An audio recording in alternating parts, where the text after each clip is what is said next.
Retour sur le plateau de 100% Cannes avec Mostafa Hadden, notre consultant. On va parler, je l'ai dit tout à l'heure, des matchs qui se sont déroulés hier. Celui qui était le plus attendu, bien sûr, c'était ce grand match entre l'Égypte et le Maroc. Les Égyptiens qui l'ont finalement emporté, 2 buts à 1, après avoir été menés au score très tôt, parce qu'il y a eu un pénalty à la 7e minute de jeu qui avait été transformé par Bouffal. Et les Marocains qui se sont fait après dominer dans le match. Il n'y a aucune contestation là-dessus. Les Égyptiens sont revenus très très fort. Ils ont joué très haut dans le camp marocain pendant pratiquement les 3/4 du match. Exact, Erdogan. Et justement, vous le dites assez bien, le Maroc qui a débuté très fort avec cette chevauchée fantastique de Hakimi sur son couloir droit de près de 100 mètres. Comme il le fait à chaque fois. Comme il le fait à chaque fois, véritablement un grand joueur et qui a ramené un penalty indiscutable transformé par Bouffal. Et à partir de là, bizarrement, même si le Maroc a choisi de se replier quelque peu défensivement, il a dressé 3 rideaux dans sa moitié pour empêcher justement les offensives de l'équipe d'Égypte. Et je vais vous dire quelque chose, là, c'est véritablement la très bonne équipe, une bonne équipe d'une manière générale, c'est sa réaction après avoir encaissé un but. Après avoir été mené au score. Et là, les Égyptiens... Là, on a vu une équipe égyptienne comme un marteau. Tout à fait. Les Égyptiens se sont révoltés pratiquement, carrément, pour assaillir... Ils ont raté plusieurs occasions, même si le Maroc a continué par à coup. Oui, mais c'était très sporadique. C'était très sporadique. Mais même avec ça, ils avaient quand même une occasion inouïe. Et c'est là que c'est situé. Parce que, entre-temps, l'Égypte n'a pas eu beaucoup de chances de concrétiser les nombreuses actions de fait, en dehors de l'égalisation de Mohamed Salah, qui, entre parenthèses... Il fallait l'Égypte, qui lui manquait dans son jeu global, c'est une petite étincelle, et il y avait un seul qui pouvait le faire. C'est Mohamed Salah. Et c'est ça la qualité d'un grand joueur. Nous l'avons reproché. C'est comme on dit, le détonateur. C'est le détonateur, c'est lui qui tire toute l'équipe vers le haut par sa performance, sa prestation, et aussi par sa communication. Nous l'avons vu communiquer plusieurs fois. Par sa présence qui influe sur l'adversaire. Tout à fait. Parce que l'adversaire est toujours aux aguets quand il y a Salah qui a le ballon. C'est véritablement le leader, le détonateur, comme vous l'avez qualifié. Et il s'est trouvé...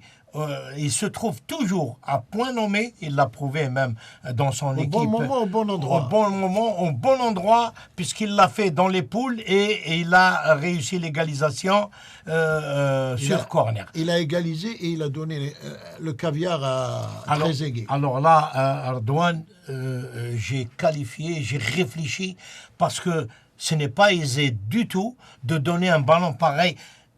Un ballon minutieux, une balle minutieuse qui a été vraiment passée au millimètre près, et on appelle ça une balle fuyante, oui. qui fuyait la ligne de défense et qui empêchait dans le même temps le gardien de but Bono d'anticiper éventuellement. D'ailleurs, nous l'avons vu essayer, mais c'était un caviar sur un plateau d'or qui a été réalisé avec... Même s'il faut noter peut-être pour le Maroc la tête fracassante de l'arrière central qui a été... Et là, oui. J'ai qualifié le tournant du match. C'est la transversale. Repoussé par le gardien Grabatski. Sur la transversale, et après c'était le déferlement égyptien. Et puis ce qu'on a vu également, on a vu un match rude, il y a eu même des échauffourées quelquefois, et il y a eu même une bagarre après le match, près des vestiaires entre Égyptiens et Marocains. On va voir les images tout de suite. La bagarre, grâce à notre réalisateur Mohamed qui nous envoie les images que vous pouvez voir, Mustafa Haddan. Donc c'était quand même chaud entre les deux équipes. Ça démontre que c'était pas vraiment très amical entre les deux. C'était très chaud. D'ailleurs, cette situation s'est déjà déclarée sur le terrain. Sur le terrain, à deux reprises. À deux reprises. Oui, où il y avait vraiment pratiquement des agressions physiques et verbales quand il y avait des regroupements comme ça qui n'honorent pas les deux équipes. Malheureusement, mais il faut dire que là aussi l'enjeu était de taille, une qualification en demi-finale, ce qui a excédé les joueurs sur le plan mental, où des coups non permis ont été observés et ont été suivis dans le couloir menant les deux équipes au vestiaire. Il faut dire aussi que, semble-t-il, même les deux entraîneurs... oui, il y a eu un accrochage entre Vahid Halilhodžić et Carlos Queiroz. Un accrochage verbal entre les deux entraîneurs. Même si Queiroz, il faut dire, c'est un gars très pondéré, très calme, pondéré, à l'inverse de Vahid qu'on a connu en Algérie, qui est... c'est vrai que c'est une élimination, alors que peut-être dans leur projet... c'était d'arriver au moins en finale et peut-être même arracher. Mais c'est la réalité du terrain qui a tranché. Après, les projets, vous parlez d'objectifs qui ont été à géométrie variable, comme on dit, parce que à partir du moment où l'Algérie est sortie, le Nigeria aussi, ces équipes toutes rêvaient de remporter la Coupe d'Afrique. Absolument. La sortie précoce de notre équipe nationale. Et le Nigeria également. Oui, a donné des ambitions plus fortes à ces équipes. À toutes ces équipes. Et à toutes ces équipes. Et parmi elles, au moins une qui n'est pas en demi-finale, c'est la Guinée équatoriale en l'occurrence, qui a véritablement grimpé, à mon sens, dans la hiérarchie africaine, même si, comme vous le disiez tout à l'heure, cette équipe a déjà participé à un quart de finale. Victoire méritée de cette équipe égyptienne face au Maroc, et d'ailleurs un grand bravo à Carlos Queiroz qui a fait du bon travail, qui a fait des coachings très judicieux dans le match, même s'il a eu des imprévus, des impondérables de joueurs qui se sont blessés, notamment le gardien de but, le deuxième gardien de but, Gabarski, qui avait remplacé Chenaoui au départ dans le match précédent. Et on va écouter sur ce match justement un joueur de l'équipe d'Égypte qui n'est pas des moindres, un très très bon joueur, Mohamed Sobhi. Alhamdulillah, طبعا بداية ليا الحمد لله ربنا كرمني فيها، وبحب أشكر طبعا زمايلي ورجالة والجهاز الفني، وبشكر طبعا الجمهور اللي في ظهرنا، وإن شاء الله إحنا بنوعدهم يعني إن شاء الله هنرجع لهم بالبطولة بإذن الله. الحمد لله والله الواحد بيسيبها على ربنا في الأول في الآخر، يمكن دي أول مشاركة ليا مع المنتخب، بس أنا بتوكل على ربنا، وربنا الحمد لله يعني وفقني، والحمد لله قدرنا نكسب. اللي يلعب السهل وركز واشتغل ويلعب شغلك اللي انت عارفه وما تخافش من اي حاجه، العب السهل اهم حاجه في الاول بس يعني، وربنا الحمد لله كرمنا وقدرنا نكسب. Voilà, Mohamed Sobhi, qui félicite tout le monde, tous les joueurs. C'est vrai, c'est un collectif. C'est un collectif. Et si vous permettez, Erdogan, vous m'en donnez l'occasion, parce qu'on a tendance à dénigrer en premier l'entraîneur lorsqu'une équipe perd. Mais là, Queiroz a pris une part très prépondérante dans les performances de l'équipe égyptienne, aussi bien au 8e qu'hier pendant les quarts de finale.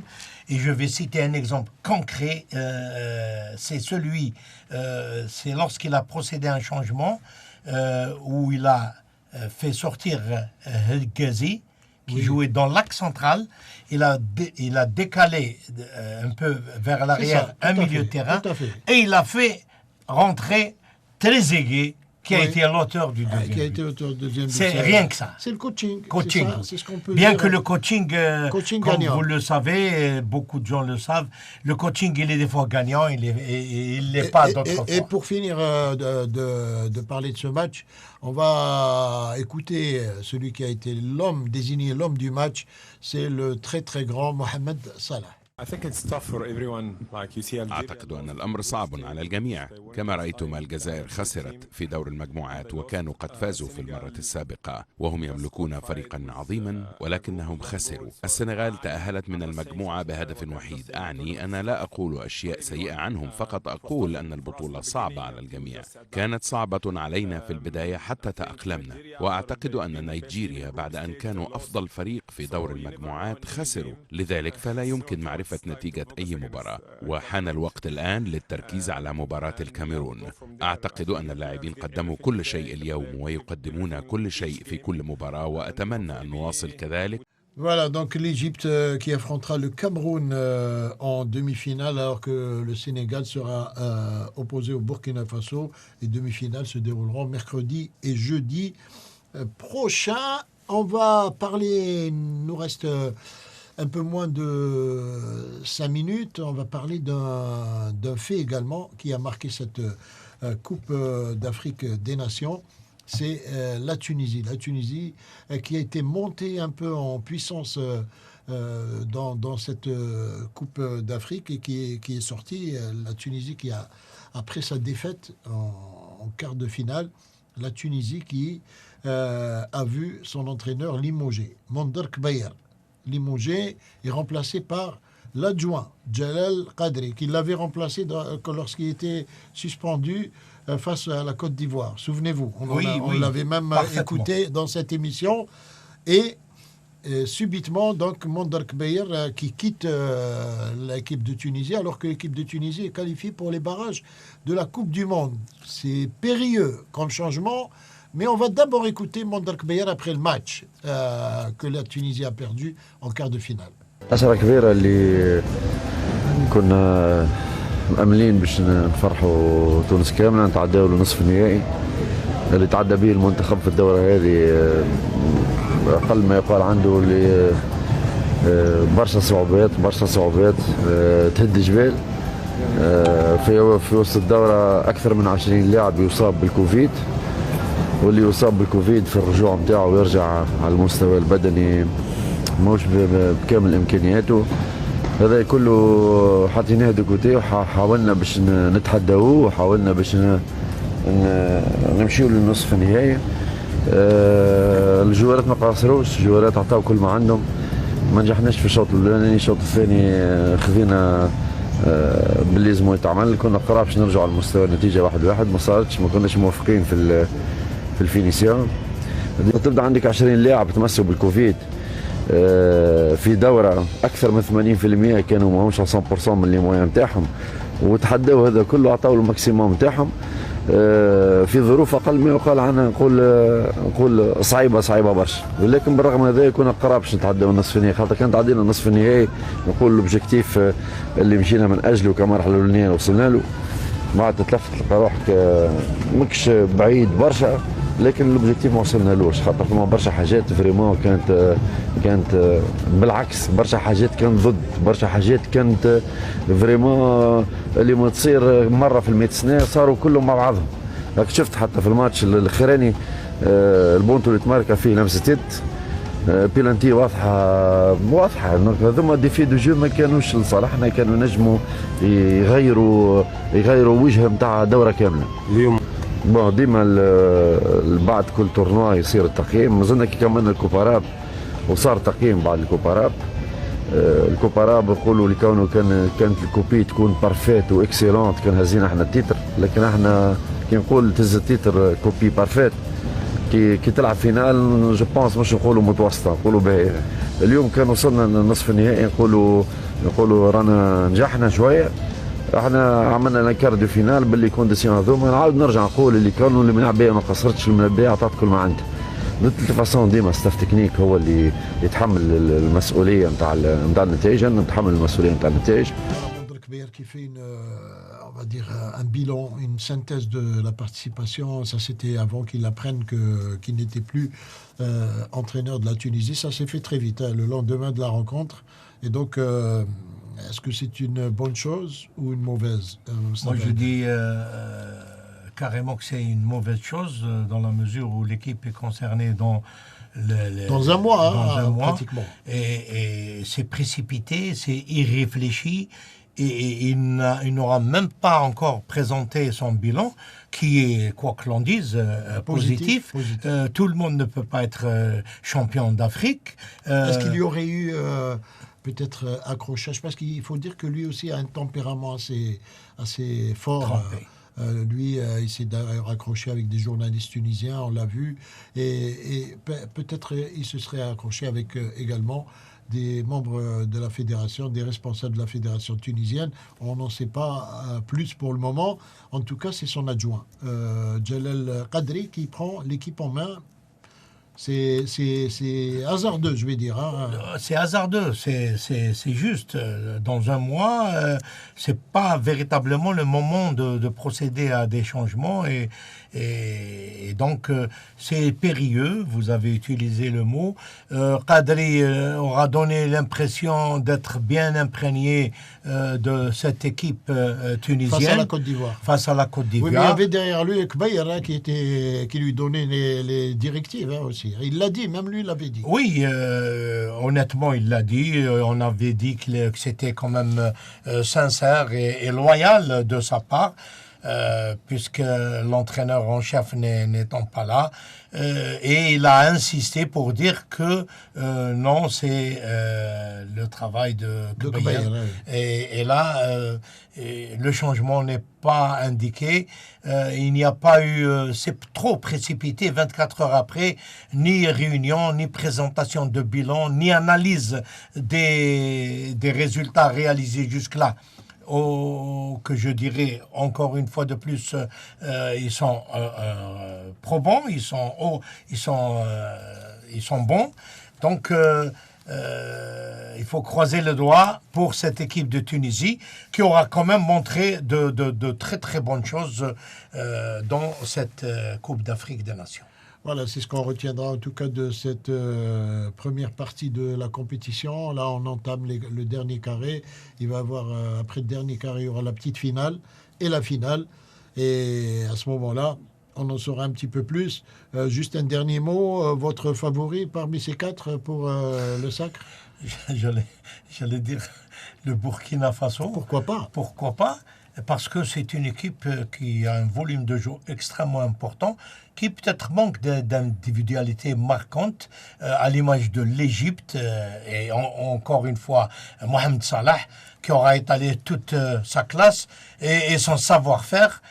Mais l'Égypte, pour moi, c'est le plus sérieux prétendant au sacre final. Voilà, retenons le pronostic de Mustapha Hadden. Merci Mustapha Hadden d'avoir été avec nous. Merci Erdogan, merci à mes téléspectateurs. Allez, merci à vous de nous avoir suivis.